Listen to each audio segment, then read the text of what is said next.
خلیفہ ہارون رشید نے جب خلافت قبول کی تو ان کا ایک بیٹا بہت ہی نیکوکار اور عبادت گزار اور بہت متقی تھا۔ جب بیٹے نے اپنے والد کو خلافت پر دیکھا تو قبول نہ کیا، اپنے والد سے علیحدگی اختیار کر لی۔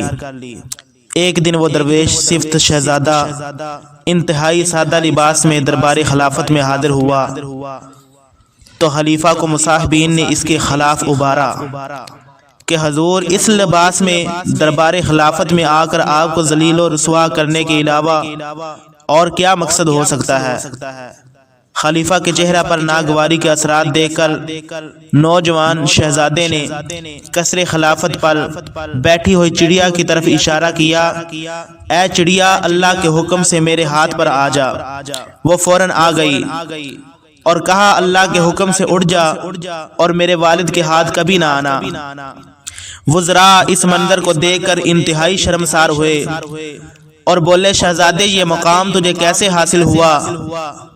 تو شہزادے نے بڑا پیارا جواب دیا، آپ نے فرمایا جو اپنے اللہ تعالیٰ کو یاد رکھتا ہے پھر اللہ تعالیٰ اس کو بھی یاد رکھتا ہے، جو اپنے آپ کو اللہ کے سپرد کر دیتا ہے اللہ تعالیٰ نظام کائنات اس کے سپرد کر دیتا ہے۔ یہ کہتے ہوئے نکلا کہ حضور یہ نکارہ اب کبھی آپ کو شرمندہ کرنے کے لیے نہیں آئے گا۔ یہی شہزادہ ہفتے میں صرف ایک دن مزدوری کرتا اور پورا ہفتہ اپنے رب کی عبادت میں مصروف رہتا۔ ایک مرتبہ ابو عامر نامی بزرگ رحمت اللہ علیہ اپنا مکان بنا رہے تھے تو انہیں مزدور کی ضرورت پڑی تو ان کو یہی شہزادہ مزدوری کے لباس میں ملا۔ ابو عامر اے نوجوان مزدوری کرو گے؟ فرمایا ہاں، لیکن دو شرطوں کے ساتھ۔ فرمایا وہ کون سی؟ شہزادے نے کہا نماز کے وقت نماز کی اجازت ہو، مزدوری 1 درم اور 1 دانگ لوں گا۔ ابو عامر کہنے لگے قبول ہے۔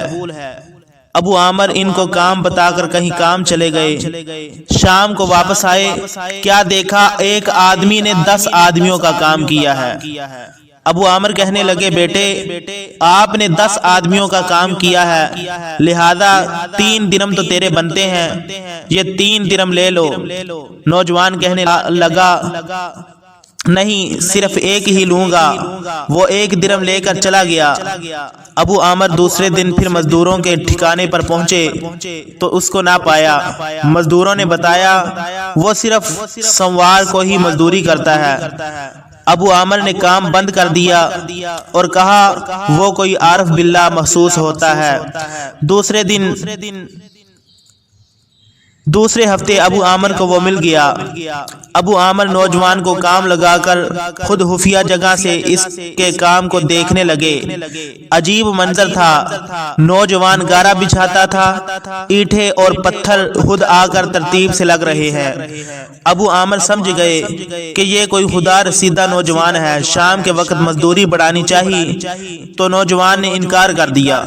ابو عامر حضور آپ کو یہ مقام کیسے ملا؟ فرمایا فَاذْكُرُونِي أَذْكُرْكُمْ، جو اللہ کو یاد کرتا ہے اللہ اس کو یاد کرتا ہے، اور جو اللہ کے ذکر میں اپنی زندگی گزارتا ہے پھر اللہ تبارک و تعالی اس کا ہو جاتا ہے اور اللہ رب العزت کائنات کو اس کا غلام بنا دیتا ہے۔